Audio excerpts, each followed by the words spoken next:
वागर्थ विवसंप्रकृतौ वागर्थ प्रतिपत्तये जगतः पितरौ वन्दे पार्वती परमेश्वरौ। बच्चों,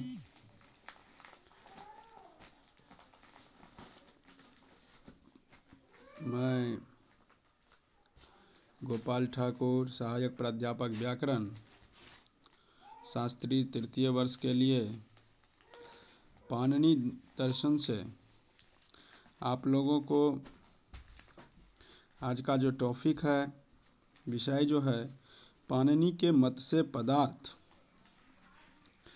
पाणिनीयाचार्यस्यो भयं सम्मतं यतो जाति पदार्थम व्युगम्य जात्याख्यायामेकस्मिन् बहुवचनान्तरस्याम् इत्यादि व्यवहार द्रव्य पदार्थम संगीतम स्वरूपानामेक से एक विभक्तौ इत्यादि व्याकरणस्य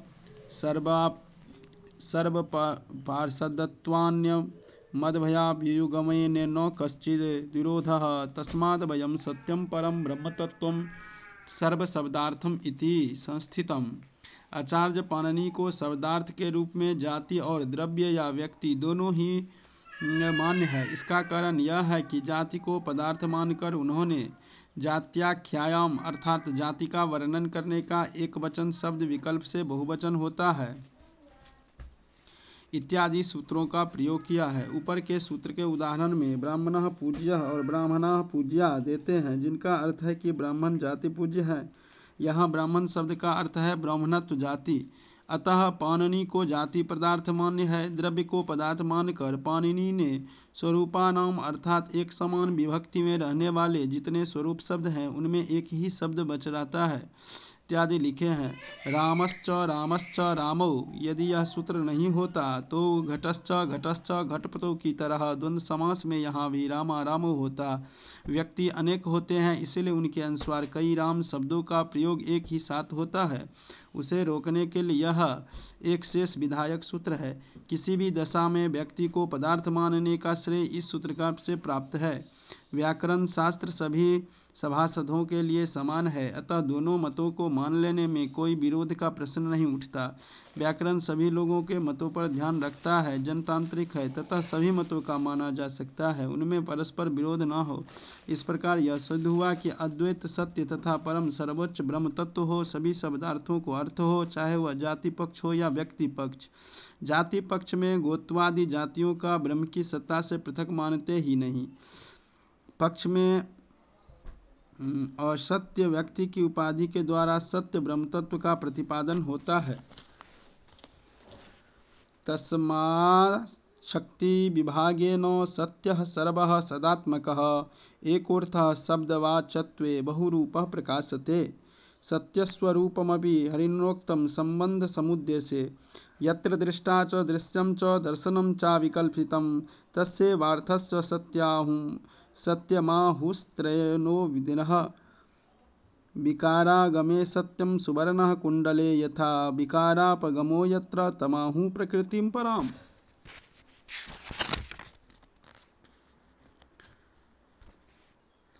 ऐसा कहा गया इसीलिए शक्ति शब्दार्थ बोध करने वाली शक्ति का विभाग करने से जब शब्द के वाचोत्त की अवस्था आती है तब वही एकात्म अर्थ जो सत्य सर्वव्यापक तथा सद्रूप है बहुत रूप में प्रकाशित होता है। विभिन्न शब्दों की सामर्थ्य का विभाजन करने पर वे शब्द वाच्यार्थ का बोध कराते हैं, किंतु ये सारे अर्थ उस एकात्मक सत्य ब्रह्म सत्ता के ही आभास हैं। भर्तृहरि ने संबंध समुद्देश्य में अर्थ के सत्य स्वरूप वर्णन भी किया है, जो त्रयी वेद के अंत में वेदांत को जानने वाले कहना है, जहाँ दृष्टा देखने वाला दृश्य वस्तु तथा दर्शन क्रिया इन तीनों का कल्पना नहीं रहती, उसो आत्मरूपी एकात्म अर्थ को सत्य कहते हैं। द्रव्य समुद्देश्य में भी वे कहते हैं जो विकार का अवस्था आने पर भी सच्चा ही बना रहे, जैसे कुंडल बांध जाने पर भी स्वर्ण का सत्ता रहती है तथा जिसमें विकार का आना जाना होता रहे उसे ही परम प्रकृति कहते हैं। अभ्युपगताद विदित्व निर्वहनाय वाच्यकार्यो विभागः प्रदर्शितः।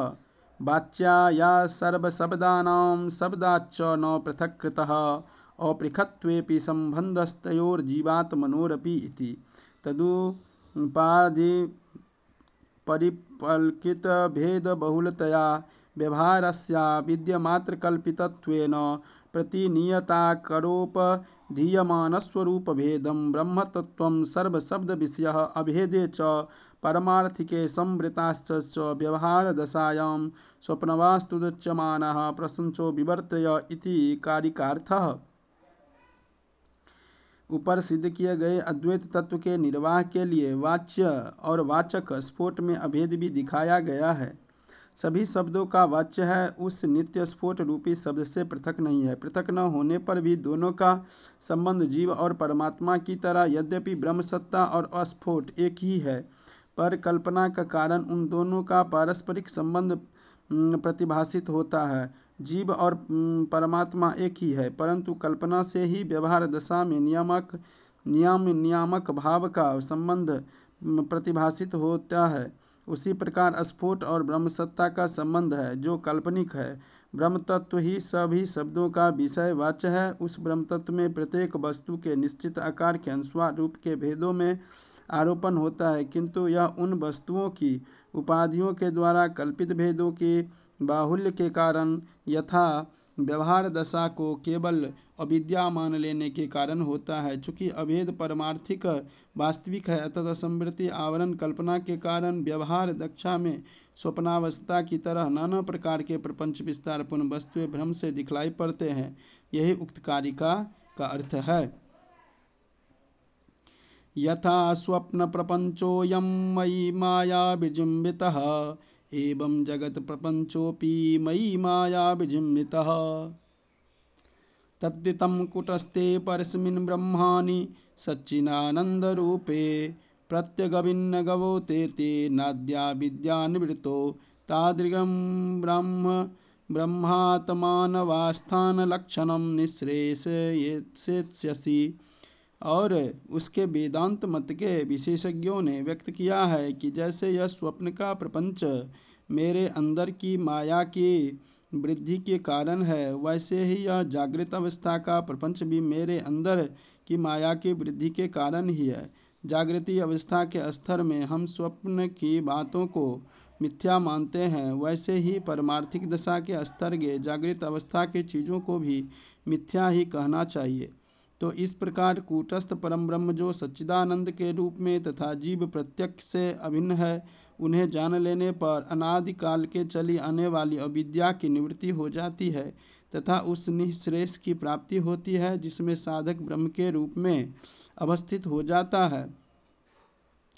शब्द ब्रह्मानि निष्णातः परम ब्रह्मानिधिगच्छति इत्यादि विरुक्ते तथा च शब्दानुशासन शास्त्रस्य निःश्रेयस्य साधनत्वं सिद्धं यद्द्वारमपरगस्य वाङ्मलानां चिकित्सितं पवित्रं सर्वविद्यानां अधिविद्यं प्रचक्षते। वाक्यपदी इदमाद्यं पदस्थानं सिद्धसोपानवर्णवां यं सा मोक्षणानां जिह्वाराजपद्धति तस्माद् व्याकरणशास्त्रं परम पुरुषार्थ साधनतयोऽध्यायमति सिद्धम्।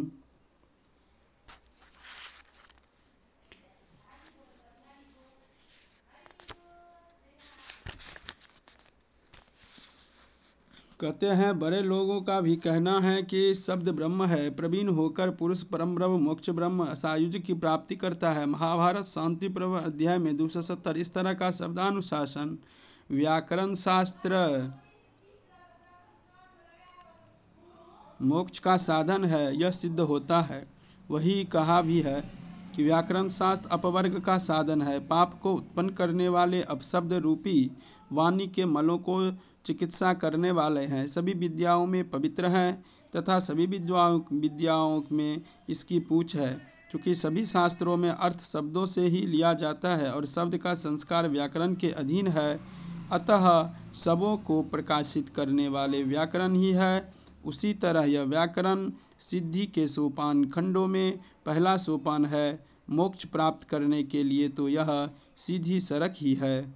अतः परम पुरुषार्थ मोक्ष के उपाय के रूप में व्याकरण शास्त्र का अध्ययन करना चाहिए, यह सिद्ध हुआ।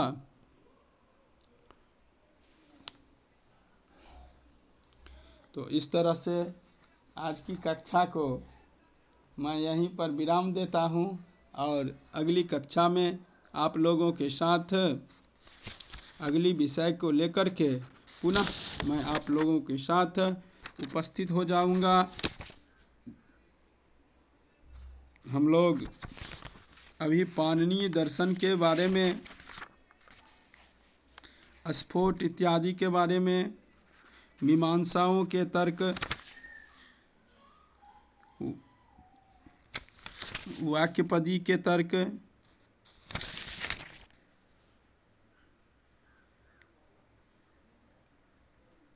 नैयायिकों का तर्क, व्याकरण के संबंध में, स्फोट के संबंध में, शब्द के संबंध में और द्रव्य के संबंध में जानकारी को प्राप्त किए। इस तरह से आज की कक्षा को मैं यहीं पर विराम दे रहा हूँ। फिर अगली कक्षा में आप लोगों के साथ रूबरू होऊंगा। धन्यवाद।